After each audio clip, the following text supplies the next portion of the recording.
Hey guys, good evening, welcome back to GK world. তো তোমরা তো জানো যে ডাব্লিউবিসিএস এর প্রিলিমসের ডেট দিয়ে দিয়েছে, যেটা 22 আগস্টে কন্ডাক্ট করানো হবে। তো এই যে লাস্ট টাইমটা রয়েছে, যেটুকু সময় আমাদের হাতে রয়েছে, এই টাইমটা খুবই ভাইটাল। কেননা এই টাইমে আমাদেরকে খুব ভালোভাবে রিভিশনটা করে নিতে হবে। যা কিছু পড়েছি সেগুলো খুব ভালোভাবে রিভাইজ করতে হবে। So we all know one thing very well, that previous year question discuss is the integral part of revision.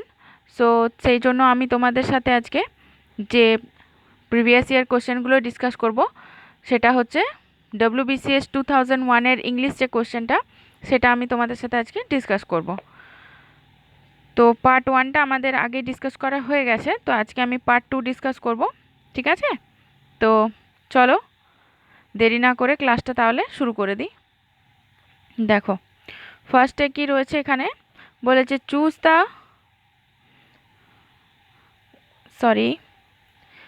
The word nearest in meaning to the underlined of the sentences. ঠিক আছে, underline যেটা রয়েছে সেটা nearest মিনিংটা বলতে হবে। তো এখানে স্পেকটাকলস, দ্য স্পেকটাকলস ওয়াজ মোস্ট প্লিজিং। স্পেকটাকলস মানেটা আগে জানতে হবে। স্পেকটাকলস মানে হচ্ছে প্রদর্শনী বা সাইট। ঠিক আছে, কোনো কিছু দৃশ্য বা দৃষ্টি। তো স্পেকটাকলসটা মানে দৃষ্টিশক্তিটা খুবই প্লিজিং, খুবই প্লিজিং। তো এখানে দেখো ফার্স্ট অপশানে রয়েছে সাইট। সাইট মানে দৃষ্টি বা দৃশ্য।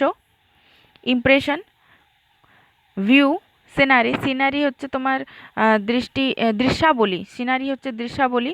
ভিউ তো কোনো কিছু দেখা, আর ইমপ্রেশন কোনো কিছুর জন্য ইমপ্রেস হয়ে যাওয়া, তো সেগুলো বোঝাচ্ছে। কিন্তু এখানে স্পেকটাকলসের যে নিয়ারেস্ট মিনিংটা বলতে বলেছে, তো স্পেকটাকলস মানে এখানে প্রদর্শনী বা দৃষ্টিশক্তির কথা বলা হচ্ছে। তো সেটা সরাসরি কিন্তু আনসারটা হয়ে যাবে অপশান এ, সাইট। ঠিক আছে, এখানে অপশান এ সাইট হচ্ছে রাইট আনসার। নেক্সটে রয়েছে choose the word closest in meaning to the opposite of the underline part, যেটা রয়েছে 2 to 5।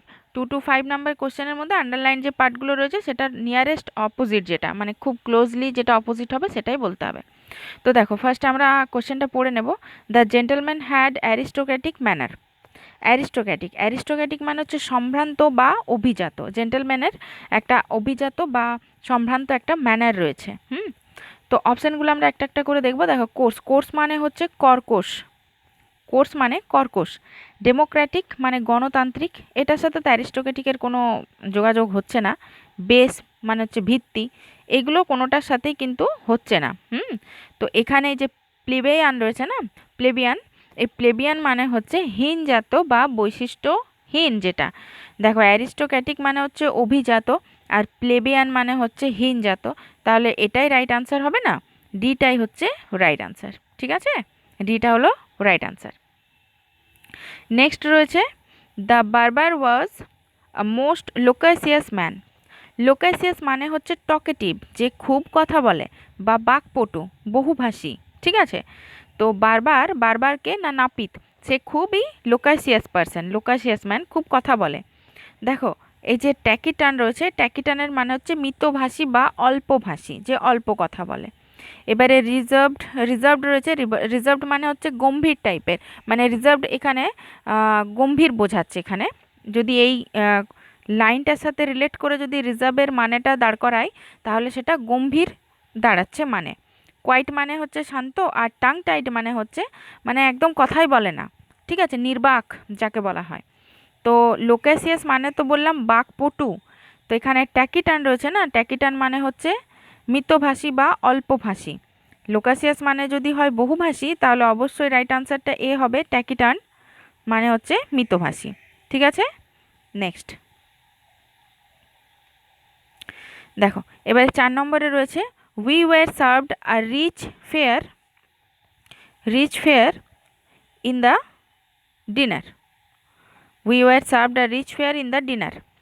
তো ফেয়ারের যদি মানে ডিনারটাতে রিচ ফেয়ার দেওয়া হয়েছে, মানে অনেক বেশি খরচ করা হয়েছে। দেখো, রিচের অপোজিট পুয়ার করে দিলেই কিন্তু রাইট আনসার হয়ে যাবে না, কেননা পুরো সেন্টেন্সটা ফার্স্টে পড়তে হবে। পড়ার পরে তারপরে মানেটা দাঁড় করাতে হবে যে রিচের মানে এখানে কি বলতে চাইছে। টেস্টলেস মানে জানো, টেস্টলেস স্বাদহীন, আর আনপ্লিজেন্ট কোনো কিছু আনপ্লিজেন্ট। তো এগুলো কিন্তু রিচের সাথে মানে দাঁড়াচ্ছে না, এখানে প্লেন ফেয়ার হবে। কেননা দেখো, we were served a rich fare in the dinner, ডিনারে একটা খুব ভালো রকম খরচা করেছে। এখানে দাঁড়াচ্ছে অপোজিটটা হচ্ছে প্লেন ফেয়ার। প্লেন ফেয়ার মানে খুবই সিম্পল একটা খরচা করেছে ডিনারের জন্য। তো এখানে রাইট আনসার কিন্তু অবভিয়াসলি হয়ে যাবে আনসার বি, অপশন বি হচ্ছে রাইট আনসার। নেক্সট দেখব, নাম্বার 5-এ রয়েছে he was rather reluctant to help me. Rather reluctant, reluctant মানে হচ্ছে অনিচ্ছুক, হ্যাঁ, ও আমাকে হেল্প করতে অনিচ্ছুক ছিল। এখানে দেখো উইলিং মানে হচ্ছে ইচ্ছুক, রেডি মানে প্রস্তুত, ইগার মানেও ইচ্ছুক, ইনক্লাইন্ড মানেও একটা এক্সটেন্ট পর্যন্ত, ইনক্লাইন্ডের মানেও কিন্তু ইচ্ছুকই দাঁড়াচ্ছে। ইনক্লাইন্ড মানে হচ্ছে নতি হওয়া, নত হওয়া বা কোনো কিছুর প্রতি ইচ্ছুক হওয়া, সেটাই দাঁড়াচ্ছে একটা এক্সটেন্ট পর্যন্ত, ঠিক আছে। তো এই সেন্টেন্সের অনুযায়ী রাদার রিলেক্টেন্ট টু হেল্প মি মানে অনিচ্ছুক ছিল, তো সেটা ইচ্ছুক হয়ে যাবে উইলিং, উইলিং মানে হচ্ছে ইচ্ছুক। সেন্টেন্সটা পুরোটা পড়ে পরে কিন্তু রিলাক্ট্যান্টের মানেটা উইলিং, এটাই হচ্ছে এর নিয়ারেস্ট মিনিং, মানে নিয়ারেস্ট অপোজিট হচ্ছে উইলিং। এখানে রাইট আনসার হচ্ছে অপশন এ। এবারে দেখো কি দিয়েছে, 6 থেকে 15 পর্যন্ত কি করতে হবে না, exact meaning of the underline part. Exact meaning মানে হচ্ছে সিনোনিমের পরে বলতে হবে। দেখো 6-এর কোশ্চেনটা পড়ে নেব। He gained success by dint of hard work. By dint of, by dint of মানে হচ্ছে কোনো কিছুর সাহায্যে বা কোনো কিছুর দ্বারা। হি গেইনড সাকসেস, ও সাকসেসটা গেইন করেছে কোনো কিছুর দ্বারা। এবার একে একে আমরা অপশানগুলো দেখব। By means of, by means of মানে কোনো কিছুর দ্বারা, ঠিকই। বাই ফোর্স অফ, ফোর্সফুলি তো নয়। By way of, by way of মানে কোনো পথ অবলম্বন করে, হ্যাঁ কোনো পথ তো করেইছে অবলম্বন, সেটা হার্ড ওয়ার্ক। তো এখানে যে ডিন্ট মানেটা বোঝাচ্ছে না, বাই ডিন্ট অফ, সেটা কিন্তু বাই ভার্চু অফ হবে। কেননা বাই ভার্চু অফ এই জন্যই হবে, মানে ভার্চু মানে হচ্ছে মানে কোনো সদ্গুণের দ্বারা ও সেই সাকসেসটাকে গেন করেছে, সাকসেসটা গেন করেছে কোনো ভার্চু মানে সদ্গুণের দ্বারা, by virtue of. By dint of মানে এখানে বাই ভার্চু অফ দাঁড়াচ্ছে, বাই ভার্চু অফ হার্ডওয়ার্ক। ওর হার্ডওয়ার্কটা একটা সদ্গুণ, সেটার দ্বারাই ও গেনটা সাকসেস করেছে, ঠিক আছে। নেক্সট নেক্সট 7 নম্বরে আছে স্বামী বিবেকানন্দ লেড আ গডলি লাইফ। স্বামী বিবেকানন্দ একটা গডলি লাইফ লিড করেছিলেন। গডলি লাইফ মানে হচ্ছে কিন্তু ধার্মিক জীবনযাপন করা, ধার্মিক। এবারে দেখো পায়াস, পায়াস মানে ধার্মিক। হেভেনলি মানে হচ্ছে স্বর্গীয়, তিনি স্বর্গীয় জীবনযাপন করেছিলেন না। রিলিজিয়াস মানে হচ্ছে ধর্ম যেটা, তো ধর্ম নিয়ে তিনি কি করেছিলেন, রিলিজিয়াস মানে ধর্ম নিয়ে কিছু করেছিলেন কি, করেননি তো। পিওর, পিওর ঠিক আছে, কিন্তু পিওরের সাথে এখানে গডলি লাইফের কোনো মানেটা দাঁড়াচ্ছে না, মানে মিনিং দাঁড়াচ্ছে না, তাই না। তো এখানে গডলি লাইফের সাথে সরাসরি মিনিংটা হয়ে যাবে পায়াস। পায়াস মানে হচ্ছে ধার্মিক, তিনি একটা ধার্মিক জীবনযাপন করেছিলেন, বোঝা গেছে। Next, your arguments are of no avail. Your arguments, দেখো 8 নম্বরে রয়েছে your arguments are of no avail. No avail মানে হচ্ছে বৃথা বা বিফল বা অকেজো কোনো কিছু, হ্যাঁ। তোমার যে আর্গুমেন্টটা সেটা কোনো মানে হয় না, কোনো অকেজো, একেবারেই অকেজো। দেখো এখানে রয়েছে হেল্পলেস। হেল্পলেস কেন হতে যাবে, নো অ্যাভেল, অ্যাভেলের মানে তো অকেজো বললাম, হেল্পলেস তো নয়। মিনিংলেস, ঠিক আছে, মিনিংলেসটা একটু আমরা রাখছি হাতে। আনপ্রফিটেবল, এখানে প্রফিট লসের কোনো ব্যাপার রয়েছে নেই। আর রয়েছে আরেকটা কি না, ইউজলেস। ইউজলেস এটা হবে, এটা নিয়ারেস্ট বোঝাচ্ছে। নো অ্যাভেল একেবারে অকেজো, একেবারে useless. Your argument are useless যদি বলি কেমন দাঁড়াচ্ছে মিনিংটা, তো সেটাই হচ্ছে অফ নো অ্যাভেল, ঠিক আছে। তো আনসার হচ্ছে ডি। তারপরে রয়েছে কি 9 নম্বরে, the specious argument of the lawyer had no effect on the জাজ। দেখো স্পেসিয়াস মানে হচ্ছে কিন্তু মানে কোনো কিছু একটা সুপারফ্লুয়াসলি বলে দেওয়া, মানে আচমকা কোনো কিছু একটা বাড়িয়ে টাড়িয়ে বলে দেওয়া, এটাই হচ্ছে স্পেসিয়াস আর্গুমেন্ট। মানে স্পেসিয়াস মানে হচ্ছে কোনো কিছু বাড়িয়ে টাড়িয়ে বলা, এটা হচ্ছে স্পেসিয়াস। এবারে দেখো হ্যাঁ, জাজের ওপর কোনো এফেক্ট করলো না। এই যে EFFECT, এফেক্ট, এফেক্ট মানে আমি একটু বলি। দেখো এফেক্ট মানে হচ্ছে কোনো জাজের ওপর কোনো ফল হলো না, কোনো লাভ হলো না, কোনো ফলদায়ক হলো না ওই আর্গুমেন্টটা। এফেক্ট একটা বানান হচ্ছে এ দিয়ে শুরু হয়, AFFECT, এফেক্ট। এফেক্ট মানে হচ্ছে প্রভাব। আর এই যে ইফেক্ট ই রয়েছে ফার্স্টে, এটার মানে হচ্ছে কিন্তু যে রেজাল্ট, মানে কোনো ফল, এই যে জাজের ওপর ওর স্পেসিয়াস আর্গুমেন্টটা কোনো ফল দেয়নি, সেটাই হচ্ছে এফেক্ট।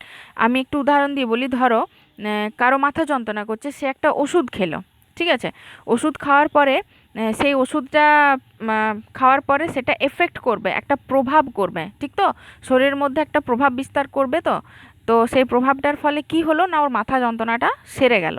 তো ওই ওষুধটা খাওয়ার পরে যে এফেক্টটা করলো AFFECT, সেই এফেক্টের রেজাল্টটা কি হলো, মানে ইফেক্টটা কি না, মাথা যন্ত্রণা সেরে গেল।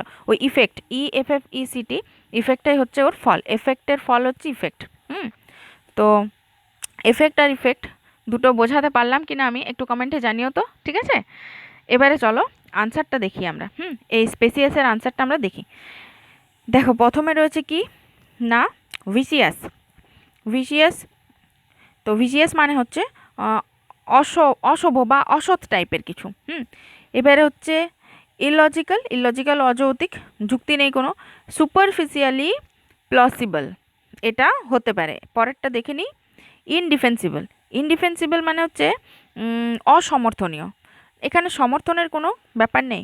স্পেসিয়াস আর্গুমেন্ট মানে হচ্ছে সুপারফ্লুয়াসি কোনো কিছু বলেছিল, মানে বাড়িয়ে টাড়িয়ে বলেছিল, তো সেটা কিন্তু মিনিংটা এখানে দাঁড়াচ্ছে এই যে সিটা, সুপারফিশিয়ালি প্লসিবল। প্লসিবল মানে হচ্ছে যে বিশ্বাস যোগ্য কোনো কিছু, মানে সুপারফ্লাস করে কোনো কিছু বলছে সেটাকে বিশ্বাস করতে হবে, এরকম ব্যাপারটা। তো তার জন্য এখানে স্পেসিয়াস আর্গুমেন্টের মানেটা, মানে স্পেসিয়াসের মানেটা এখানে অপশন সি হয়ে গেল। বোঝা গেছে? Next, none can be good অরেটার without the gift of the gab. অরেটার, অরেটার মানে কি? অরেটার মানে হচ্ছে বক্তা, যে খুব ভালো বলতে পারে, সেটাই হচ্ছে অরেটার, বাগ্মী, ঠিক আছে, বাগ্মী বা বক্তা। গিফট অফ দ্য গ্যাব মানে হচ্ছে যে খুব ভালো কথা বলতে পারে, ফ্লুয়েন্সি অফ স্পিচ। তাহলে এখানে মানেটা পুরো সেন্টেন্সের মানেটা বলি, none can be good অরেটার without the gift of the gab. কেউই কিন্তু খুব ভালো বক্তা হতে পারে না যদি তার স্পিচ মানে বলবার মানে বাক শক্তি ভালো না হয়, তার যদি ওয়ার্ডের মধ্যে কোনো দক্ষতা না থাকে, স্কিল না থাকে, বলবার কোনো ফ্লুয়েন্সি না থাকে, তাহলে কিন্তু কেউ ভালো অরেটার হতে পারে না। এবারে দেখো, এবিলিটি টু কোট। এখানে কোটেশন দেওয়ার তো কোনো ব্যাপার নেই, এখানে গিফট অফ দ্য গ্যাপ বলেছে, মানে খুব ভালো কথা বলতে হবে, খুব ভালো বক্তা হতে হবে, এখানে কোটেশনের কোনো ব্যাপার আসছে না। Ability to improvise. Ability to improvise, improvise মানেটা বলি, ইম্প্রোভাইজ মানে হচ্ছে তাৎক্ষণিক কোনো সঙ্গীত বা কবিতা রচনা করা, হ্যাঁ, সেটা একেবারেই মানে উইদাউট এনি প্রিপারেশন, তাৎক্ষণিক, সেটা হচ্ছে ইম্প্রোভাইজ। তো এখানে কি সেরকম বলা হচ্ছে না, অরেটারের সাথে ইম্প্রোভাইজের কোনো কিছু বলা হচ্ছে না, মানে সঙ্গীত কবিতা এসব বলা হচ্ছে না। এবার হচ্ছে ফ্লুয়েন্সি অফ স্পিচ, হ্যাঁ, এটা আমরা হাতে রাখতে পারি। পরেরটা একটু দেখে নিই, উইট অ্যান্ড হিউমার। উইট মানে হচ্ছে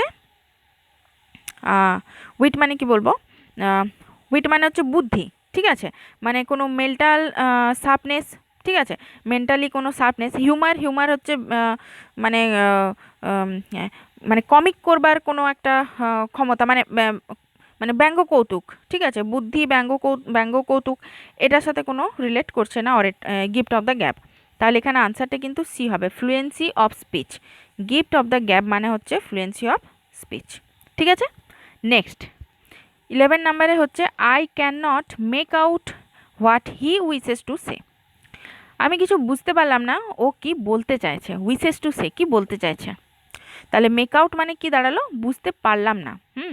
গেস, গেস কেন করতে যাব, আমি তো বুঝতে পারলাম না, তাই না, তাহলে গেসটা হবে না। আন্ডারস্ট্যান্ড, এটা হতে পারে। পরেরগুলো দেখি, ডিসকভার, না আবিষ্কার করার কোনো ব্যাপার নেই এখানে। এক্সপ্লেনেশনের কোনো ঘটনা ঘটছে না এখানে। তাহলে এখানে মেক আউট মানে কিন্তু হচ্ছে আন্ডারস্ট্যান্ড, ঠিক আছে, মেক আউট যে রয়েছে এখানে ফ্রেজাল ভার্বটা, তো এটার মানে হচ্ছে আন্ডারস্ট্যান্ড করা। তো I can not make out, I can not make out understand he wishes to say, আমি বুঝতে পারলাম না ও কি বলতে চাইলো, ঠিক আছে। নেক্সট 11 নাম্বারে দেখো, 12 নাম্বারে দেখো, many men sailed for Australia in Quest of gold. Quest of gold, Quest মানে হচ্ছে কোনো কিছু সার্চ করা, কোনো কিছু প্রত্যাশা করা, অভিষ্টে মানে কোনো কিছু অভিষ্ট লক্ষ্য করে প্রত্যাশা করা, খোঁজা কোনো কিছু, সেটাই হচ্ছে কিন্তু কোয়েস্ট অফ গোল্ড, মানে গোল্ডের প্রত্যাশা করেই কিন্তু কোয়েস্টটা করেছিল অস্ট্রেলিয়াতে। তো এখানে দেখো প্রসপেক্ট ইন প্রসপেক্ট অফ রয়েছে এখানে। হুম, তো ইন প্রসপেক্ট অফ যেটা এখানে রয়েছে সেটা মানে হচ্ছে প্রত্যাশা, প্রসপেক্ট মানেও কিন্তু প্রত্যাশা, কিন্তু এখানে বলা হচ্ছে মানে অনেক দিন ধরে কোনো কিছু খুঁজে চলা, অনেক দিন ধরে কোনো কিছুর আশায় সেটাকে খুঁজে চলা, সেটাই হচ্ছে কোয়েস্ট। তো শুধু প্রসপেক্ট মানে প্রত্যাশা, এটা এখন হাতে রাখছি, দেখি পরেরগুলো কি কি রয়েছে।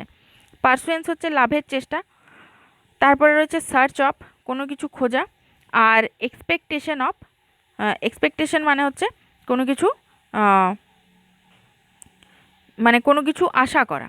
ঠিক আছে, তো এখানে কিন্তু আনসার হবে ইন প্রসপেক্ট অফ। বোঝা গেছে?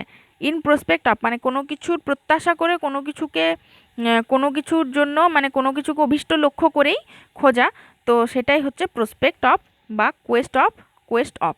ঠিক আছে, তো এখানে রাইট আনসার হলো অপশন এ। নেক্সট 13 নাম্বার দেখব, the rule has been declared null and void. দেখো এই নাল অ্যান্ড ভয়েড এই ওয়ার্ডটা কিন্তু আমরা যখন আমরা পলিটিক্যাল সায়েন্সটা পড়ি, মানে পল সায়েন্স, মানে পলিটিক্সটা পড়ি, ইন্ডিয়ান পলিটিক্স, তখন কিন্তু এই নাল অ্যান্ড ভয়েডটা আমরা ওয়ার্ডটা অনেকবার আমাদের চোখে আসে। কখনো কখনো দেখবে নিউজেও শোনা যায়, এটা নিউজতে অবশ্যই শোনা যায় যে কোনো একটা বিলকে নাল অ্যান্ড ভয়েড করে দেওয়া হয়েছে, বা কোনো রায়কে, কোনো ভার্ডিক্ট দেওয়া হয়েছিল, সেটাকে নাল অ্যান্ড ভয়েড করে দেওয়া হয়েছে। তো নাল অ্যান্ড ভয়েড মানে হচ্ছে কোনো কিছুকে খারিজ করে দেওয়া বা অকার্যকর বা ইনভ্যালিড করে দেওয়া। ঠিক আছে, দেখো এরপরে দেখো কি রয়েছে এখানে, ডিভয়েড অফ সাবস্ট্যান্স। ডিভয়েড মানে হচ্ছে কোনো কিছুকে বর্জিত করা বা রহিত করা, রদ মানে এরকম কিছু নয়, এখানে নাল অ্যান্ড ভয়েড মানে এটা হচ্ছে না। ইনকারেক্ট, ইনকারেক্ট না, ইনকারেক্টের সাথে কোনো কিছু আসছে না, মানে ইনকারেক্ট যে বলা হচ্ছে তা নয়। রায় দিয়েছে, রায়টা ইনকারেক্ট কি না, রায়টা ইনকারেক্ট নয়, কোনো কিছু কারণে সেটাকে নাল অ্যান্ড ভয়েড খারিজ করা হয়েছে। এবারে ইনভ্যালিড, হ্যাঁ ইনভ্যালিডটা হতে পারে, ইনঅ্যাপ্রোপ্রিয়েট মানে যথাযথ নয় এমন না, সেটাও হচ্ছে না এখানে। তো এখানে ইনভ্যালিডটাই হচ্ছে রাইট আনসার। নাল অ্যান্ড ভয়েডের সরাসরি মিনিংটা কিন্তু এখানে ইনভ্যালিড হয়ে যাবে, option C is the right answer. ঠিক আছে, next, some mention of this word should be interested here. দেখো ইন্টারেস্টেড হিয়ার এখানে সেন্টেন্সটা অনুযায়ী এটার মানে দাঁড়াচ্ছে যে যেসব ওয়ার্ডগুলো মেনশন করা হচ্ছে সেগুলোর কয়েকটা মানে হ্যাঁ ইন্টারেস্টেড হিয়ার মানে এখানে প্রতিস্থাপন করা যেতে পারে, প্রতিস্থাপিত হওয়া উচিত, ইন্টারেস্টেড হিয়ার। তো প্রতিস্থাপিত বা সন্নিবিষ্ট করা উচিত, স্থাপন করা উচিত, সেটার মানেটা হচ্ছে পুটিন। এখানে যে পুটিন রয়েছে সেটার মানে কিন্তু হচ্ছে স্থাপন করা বা সন্নিবিষ্ট করা। ঠিক আছে, অ্যাডেড হবে না, মানে নিয়ারেস্ট, একেবারে নিয়ারেস্ট মিনিং জানতে চেয়েছে তো, মানে অ্যাপ্রোপ্রিয়েটলি যেটা হবে সেটা কিন্তু এটা পুটিনই হবে, অ্যাডেড, ইনক্লুডেড, সাপ্লাইড এগুলো হবে না। তো এখানে বি হলো রাইট আনসার। নেক্সট, এবার হচ্ছে 15 নম্বর হচ্ছে ইয়োর এসে কন্টেন্স মাচ সুপারফ্লুয়াস ম্যাটার। তোমার এসেটা কিন্তু অনেক অতিরঞ্জিত ব্যাপার রয়েছে তোমার এসেতে। ঠিক আছে, অতিরঞ্জিত ব্যাপার রয়েছে, তো এখানে আনসারটা কি হবে? দেখো আননেসেসারি রয়েছে, নিডলেস, ডিগ্রেসিভ, রিডান্ড্যান্ট রয়েছে এগুলো, কিন্তু এখানে আননেসেসারিটাই হবে রাইট আনসার। নিডলেস, ডিগ্রেসিভ, রিডান্ড্যান্ট এগুলো মানেও কিন্তু হচ্ছে যে মানে অপ্রয়োজনীয় বা অপ্রাসঙ্গিক, কিন্তু কিন্তু এখানে রাইট আনসারটা হবে কিন্তু অপশান এ, আননেসেসারি। ঠিক আছে, আননেসেসারি হচ্ছে রাইট আনসার। এবারে দেখো আমরা নেক্সট কি রয়েছে দেখব। হ্যাঁ, এবার রয়েছে choose the most suitable word or expression from among the 4 alternative supplied for filling in the blanks. Fill in the blanks করতে বলেছে এখানে 16 to 20, 16 to 20 fill in the blanks. He dared not look me dash the face, look me at the face. ও আমার মুখের দিকে তাকাতে dare করেনি, dare সাহস দেখায়নি। ঠিক আছে, অ্যাট দ্য ফেস হবে রাইট আনসার। নেক্সট হচ্ছে 17 নম্বরে কি রয়েছে, he was too late as dash would have it. Dash would have it, এখানে কিন্তু অপশন এ হবে রাইট আনসার। কেন হচ্ছে দেখো বলছি, হি ওয়াজ টু লেট, ও খুব লেট করেছে, অ্যাজ ফেয়ার উড হ্যাবিট, যেন এখানে ঘুরতে এসছে এরকম ব্যাপারটা, মানে ক্যাজুয়ালি নিয়েছে। হ্যাঁ, তার জন্য এখানে এটা লাক, ফরচুন, গড এগুলো হবে না, ফেয়ার হবে right answer. Option A is the right answer. এবারে দেখো অপশন মানে 18 নাম্বারের যে কোশ্চেনটা, এটা একটা একটা কোশ্চেন রয়েছে, এটা ইংলিশের, তো এটা ইংলিশের কোশ্চেন নয়। তো আমি বইয়েও দেখলাম, প্রিভিয়াস ইয়ার যে কোশ্চেনের বই, তারপর আমি এতেও দেখলাম, নেটে সার্চ মানে গুগল সার্চ করেও দেখলাম, এরকমই বেরোচ্ছে, এরকমই পেয়েছি। অনেক দিন আগেকার কোশ্চেন, তো 2001-এর কোশ্চেন এটা। তো জানি না কি ব্যাপার, তার জন্য আমি মানে দিয়ে দিয়েছি, যাতে না তোমরা কনফিউজ হও বা ভাববে যে আমি হয়তো লিখতে ভুলে গেছি 18 নাম্বারটা, তাই না? তার জন্য আমি দিয়ে দিয়েছি, এটা তো করব না। চলো নেক্সটে দেখবো কি আছে। 19 নাম্বারে দেখো কি রয়েছে, I dash my letter last evening. হ্যাঁ, আই ড্যাশ মাই লেটার, এখানে finished, have finished, had finished, had been finishing. তো এখানে সরাসরি আনসার হবে কিন্তু অপশন এটা। কেন বলছি দেখো, এটা একটা সিম্পল পাস্ট টেন্স, মানে পাস্ট ইনডিফিনাইট যেটা, সেটাই হবে I finished my letter last evening. কাল সন্ধ্যাবেলাতে আমি আমার লেটারটা কমপ্লিট করে ফেলেছি, ঠিক তো? কাল সন্ধ্যাবেলায় হয়ে গেছে, একটা দিন পেরিয়ে গেছে, পাস্ট টেন্স হয়ে গেছে সেটা, তার জন্য আই ফিনিশড, এটা পাস্ট ইনডিফিনাইট। যদি আমি কিছুক্ষণ আগে আমার লেটারটা কমপ্লিট করতাম, তাহলে অবশ্যই আনসারটা কিন্তু হ্যাভ ফিনিশডই হতো, কারণ এটা এই জাস্ট ফিনিশ করলাম আমি। হুম, এটা কিছুক্ষণ আগে কাজটা হয়ে গেছে, কিন্তু রেস্ট এখনও রয়েছে, আমরা জানি সেটাকে বলা হচ্ছে প্রেজেন্ট পারফেক্ট টেন্স, ঠিক তো? আর কিছুক্ষণ আগে আমি শুরু করেছি, ধরো একটা লেটার লিখতে আমি 10-15 মিনিট আগে শুরু করেছি, কিন্তু সেটা এখন আমি কন্টিনিউ করছি, লিখে চলেছি, তখন কিন্তু প্রেজেন্ট পারফেক্ট কন্টিনিউয়াস হয়। সেক্ষেত্রে কিন্তু I have been finishing my letter, বা আই হ্যাভ বিন ফিনিশিং না, I have been writing a letter, তখন তার ফিনিশিং হয় না, তখন রাইটিং আ লেটার হয়, যদি এখনও কন্টিনিউ করি। তো এগুলো তো টেন্সের ব্যাপার, বুঝতেই পারছো, তোমরা তো জানোই। তো এখানে কিন্তু পাস্ট ইনডিফিনাইট হলো I finished my letter last evening, হয়ে গেছে কাজটা। হুম, লেটার ফিনিশ হয়ে গেছে। এবারে এটাই last question, 20 number, the teacher is popular dash his people's. Teacher is popular dash his people's হচ্ছে অ্যামাং হিজ পিপলস। তো সে তার স্টুডেন্টসদের মধ্যে, পিপলসদের মধ্যে খুবই পপুলার টিচার। তো অ্যামাং এখানে অনেকজন বোঝাচ্ছে, একের অধিক, দুই দুই থাকলে, দুজন থাকলে বিটুইন হয়, ঠিক তো? দুই থাকলে বিটুইন হয়, দুইয়ের অধিক থাকলে অ্যামাং হয়, সেটা আমরা জানি। তার জন্য এখানে আমাং হয়ে গেল রাইট আনসার, অপশন এ হলো রাইট আনসার। তো গাইস, আমাদের 20টা কোশ্চেন আমি তোমাদের সাথে ডিসকাস করে দিলাম। 2001-এ 20টাই কোশ্চেন এসেছিলো, 2000-এও 20 কোশ্চেনই ছিল ইংলিশে। তো তোমাদের ক্লাস কেমন লাগছে একটু জানিও কমেন্টে, ঠিক আছে? আর ক্লাস ভালো লাগলে অবশ্যই লাইক করে দিও, চ্যানেলটা শেয়ার করে দিও, সাবস্ক্রাইবটাও করে নিও, ঠিক আছে?